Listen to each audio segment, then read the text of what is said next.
Quick points here before we get back to the main topic. So, if you watch my Kenosha video, I heard they were screaming for police. One of the things they were chanting, they were screaming for police to extradite Kyle Rittenhouse to Wisconsin, which will happen eventually. Might have happened by now anyway, because they wanted to rush the jail and kill him.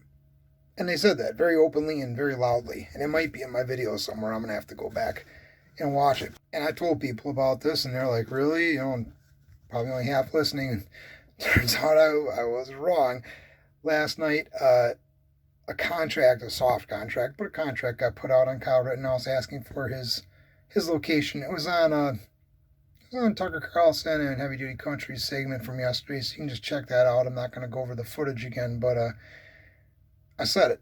Very frustrating watching the news. There isn't anything that they won't blame on Trump.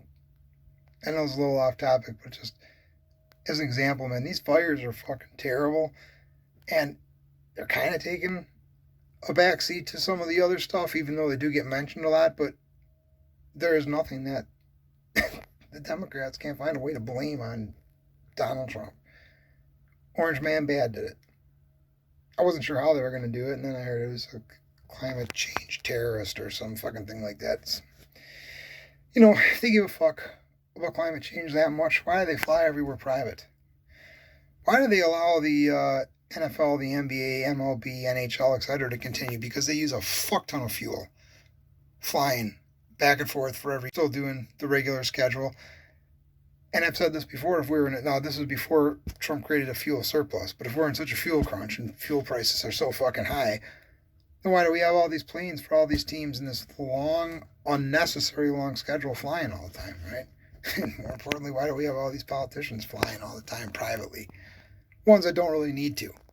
If part of this defund movement and this REimagine policing, which is the soft sell that the politicians are using, part of this is to investigate the investigators. Like, they don't like the fact that police investigations are done internally. Even though they do have internal affairs, and even though they have a Department of Investigative Bureaus, they still consider that internally. So they want independent people to always check all this shit. If you're going to use that kind of train of logic that we can't ever trust them to investigate, I think the same thing has to be done for the politicians, especially the Democrats, but for the politicians. What kind of independent committee are we going to trust to investigate them? Because you have to have it one way or the other. You either have to have some trust in the institution, or you have to have complete transparency. And the problem with complete transparency and knowing every single thing is that then your enemy knows it too. So you want to have all this information about the police get out there, right? In the name of, we want to make sure that this was justified and that this investigation of it isn't going to be compromised because of somebody's personal interest. But then you're also telling everybody a lot of information about the police department. And the same thing would happen with government. But I mean, if we're going to do it with the fucking police, we should do it with the government too, right? Anyways, I want to get back to defund and reimagine in a little bit. Before I forget too, I've seen two fake things going around on the internet lately too. One of them was that one of the car lot owners in Kenosha, who had like $2.5 million worth of cars burned, was committed suicide. I can't find any verification that that's true. There's a document going around, I saw this today, that said that George Floyd is a snitch. It's supposedly a snapshot of a court document. That's fucking bullshit. And I'm not a lawyer, but I know enough about law to know there's no fucking way that is a real document. But what's not bullshit is that George Floyd's family is now on the news saying that they don't believe there were any drugs in George Floyd's system. So the police that are being charged in the death of George Floyd have all asked for a dismissal because the third autopsy, the second independent autopsy, came back saying that fentanyl and methamphetamine overdose was the cause of death. So the cops asked for dismissal. Textbook lawyer shit. This is what any good lawyer would do. Whether or not they think the court's going to respond to it doesn't matter. He's still asking. And from what I've heard, I haven't heard of the ruling on it. I'm trying to now say that he didn't have any drugs in the system. And they ordered the independent autopsies so that they could have somebody who wasn't the county medical examiner do the autopsy to make sure that he didn't hide anything. And now they're contesting their own independent examiner's findings. That's not fake. That's really happening. Because if it's true, those cops can get a dismissal. But if they don't get it at that level now, then they can get that on appeal. And they should. I just saying, legally, they should. Because laws and courts aren't fair.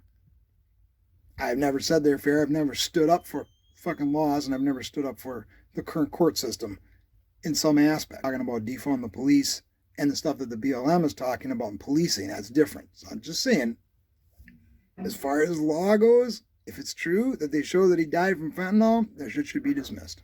There's still a civil suit. You know, it's the same thing that happened with O.J. Simpson, right? Did he kill his wife? We don't really know. The court says he didn't. But then they won a civil suit anyways and got all this fucking money from him. So that always makes people go, well, what the fuck? He got away with murder, right? Might be the same thing here. They might get this dismissed, and then they might file a civil suit against these guys, and they might win that.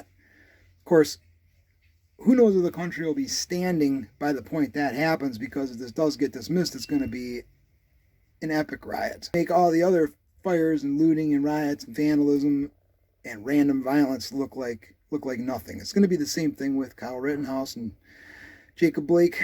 If Blake's cops get off, and they should, according to law, police rules, and how courts work, they should get off.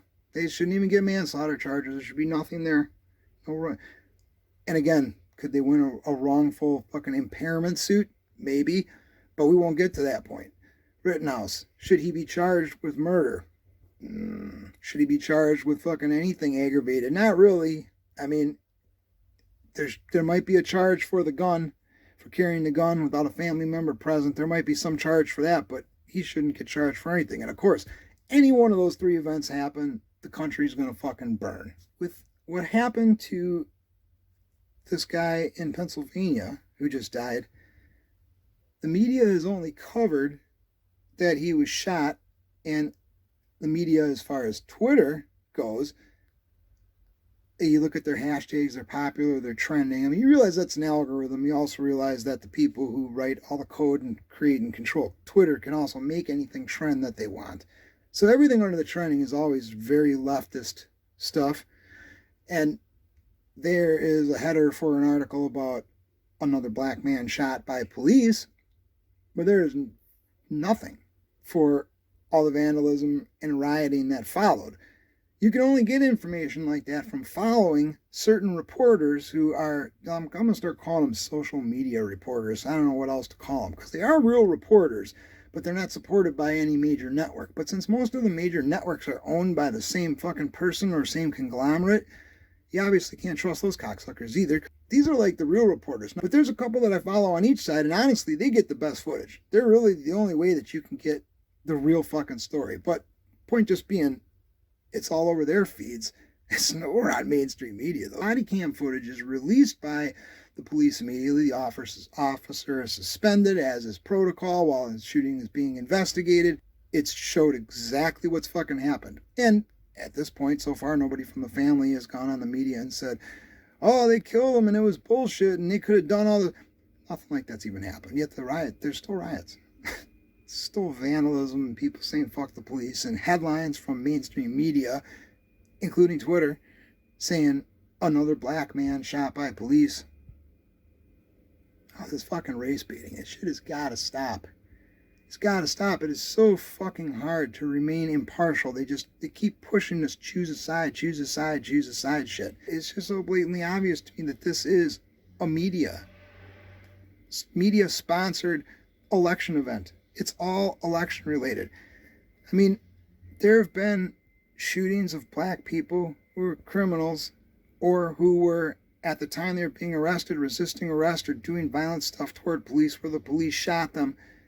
There were many of those before George Floyd. How come not one of those ever sparked a protest? How come I saw Floyd's death being called the straw that broke the camel's back? Why? I understand it's disturbing to see one person kneel on another person, but that shit's pretty common. I mean, whether or not they needed to do that, I can't really say because I wasn't there. There's 4 of them. You know, you want to know why I think they did it? This isn't going to be a popular opinion, but this is the fucking truth, and this is something I yet have heard anybody else say. This is why they did it. Because they were trying to be too PC. Because they were trying to be too accommodating to the perp. Because what they should have done, like they tried to do, was put him in the back of the police car. And he didn't want to go in there. And I'm not even saying I don't get it. I get claustrophobic too. But he was high, which amplified his paranoia. He didn't want to get in the back of the car. And they allowed him, they coddled this guy. They allowed him to dictate terms. They kicked him. One of them kicked him in the back of the fucking knee to buckle his legs, and the other one pushed him in there. Then they get his feet in, they shut the door. Now he's in the back of the car, and it's done. And if he dies due to fentanyl and methamphetamine while he's in the back of the car, the medics don't arrive at a different time in that scenario. The only thing that's different is that Derek Chauvin isn't fucking restraining George Floyd by kneeling on him. But why was he in that position in the first place? I'll tell you exactly why. Because this fucking country, in the last 10 years, white people in general, police as an organization, and especially white police, have been working so hard to go out of their fucking way to not appear to do something racist because of fear of being called a racist, because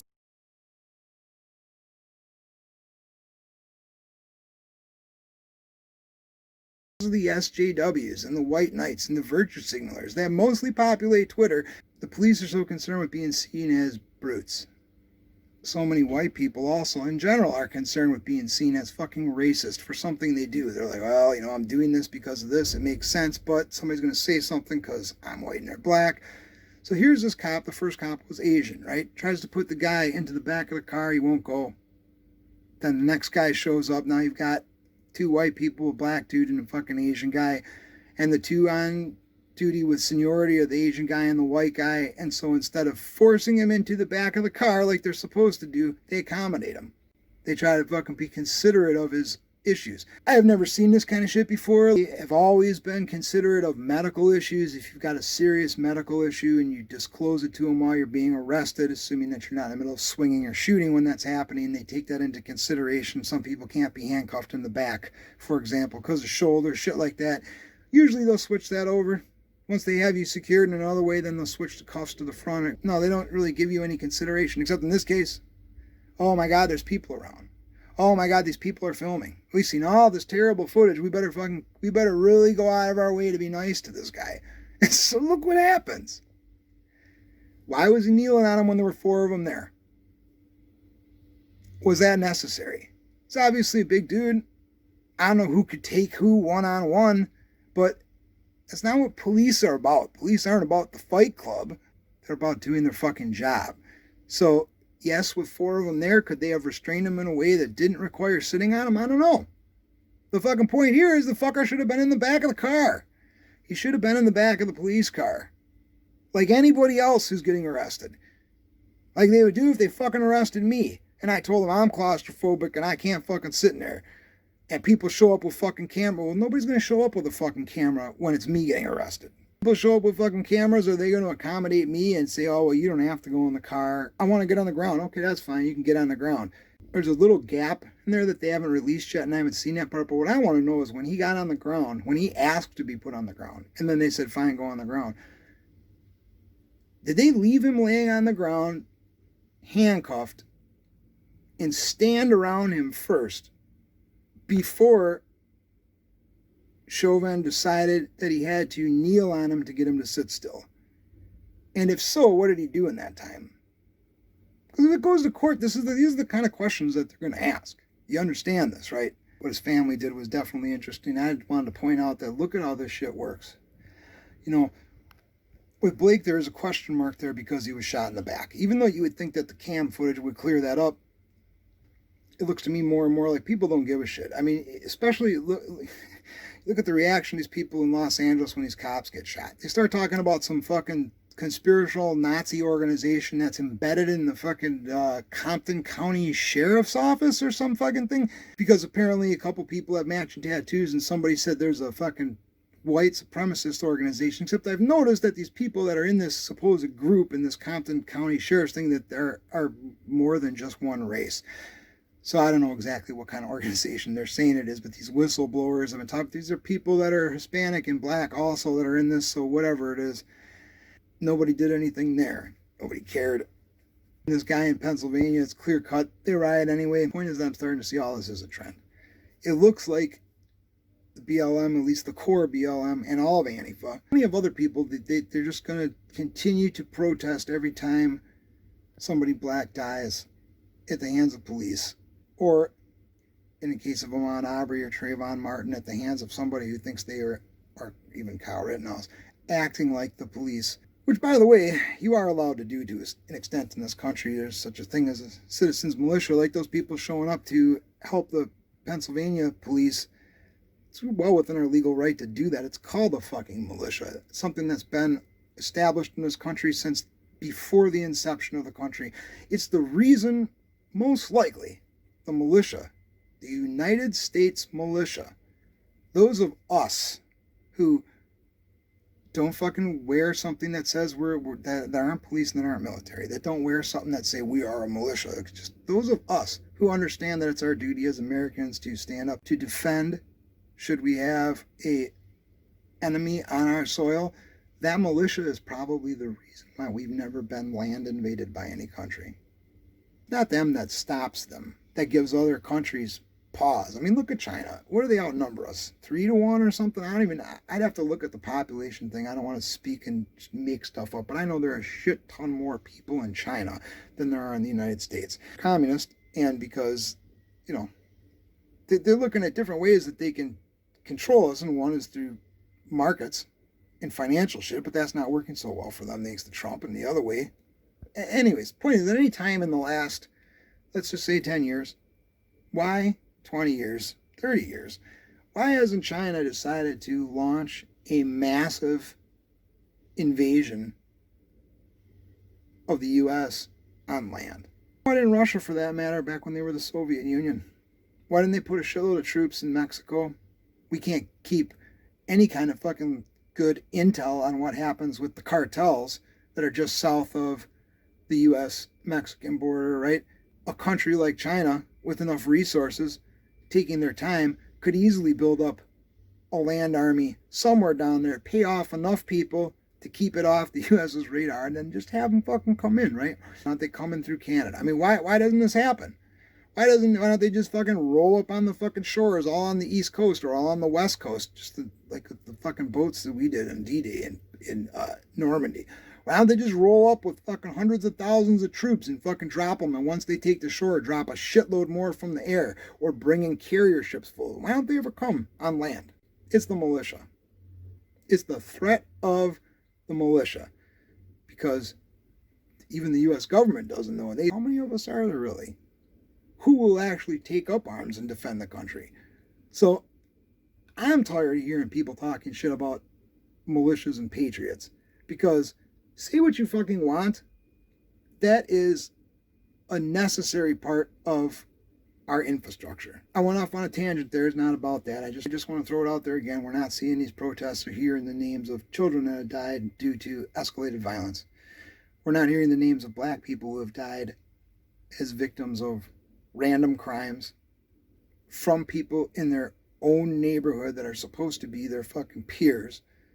Senseless shit, just, stealing something, fucking robbing them, other bullshit. We're not hearing their names trumpeted by the BLM. There's no concern for them. The only black people that matter to them are ones that have a political death. If you eliminate all the ones who did something to instigate in some way the presence of police, there's not many left. And yet you have these people who are going to protest no matter what. They don't care. So when does that stop? Well, my prediction is that they're reimagining policing is going to be police no longer carry guns. And probably they'll make guns illegal for everybody else. But let's just go with police no longer carry guns. So now when they respond to situations, they can't bring a gun. Or if there's a call, maybe there's a call with a fucking man with a gun, active shooter, then maybe there has to be a certain special registered cop who comes in with the rest of the cops, and he's the only one who's allowed to have a gun. It's going to be something like that. So pretty soon cops aren't going to be out with guns. That's what I think. Because there's no other solution, because nothing else sates these people. Nothing calms them down. No matter what the details are, the shooting, they're always fucking mad. I want to touch on something that I said the other day, because I think this is really important, is that if you take away people that are doing the violent shit, right?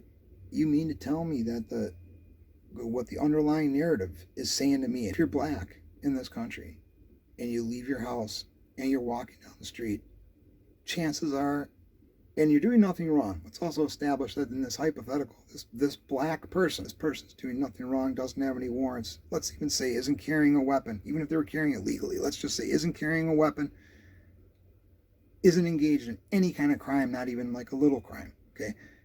That you got a good chance of dying. Because some racist cop is going to snatch you up off the street, or is going to pull you over for doing 10 miles an hour over, and that 10 mile an hour over traffic stop is going to turn into you're fucking dead. This is something that people are trying to push as logical. This is something that apparently a lot of people believe happens. I'm tired of hearing this shit. The policing is racialized violence, and also that as a black person, you have to know that I'm a black man, and I know that anytime I leave my house, it could be my last. My family and I, we talk about what we're going to do if we get pulled over, or what we're going to do if we have an interaction with the police. So we know it could be the last time we see them every time they leave the house, and that's the reality of our life.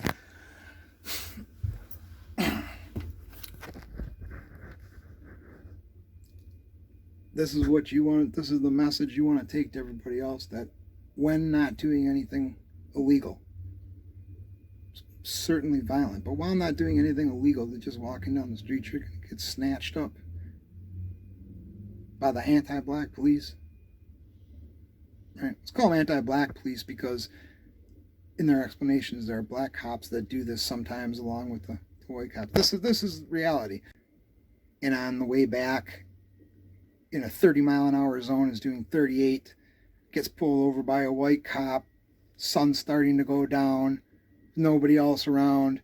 Now, she has a fucking flip of the coin chance that she's going to get maybe even raped, but killed by the cop, because he'll decide he's going to have to toss the car, bring in the drug dogs, etc., etc.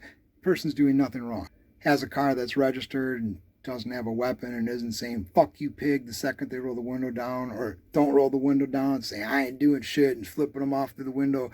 Has a gun in the council, so smoking fucking weed. So none of that. This is just a normal person, right? Not somebody who's trying to fuck with the cop.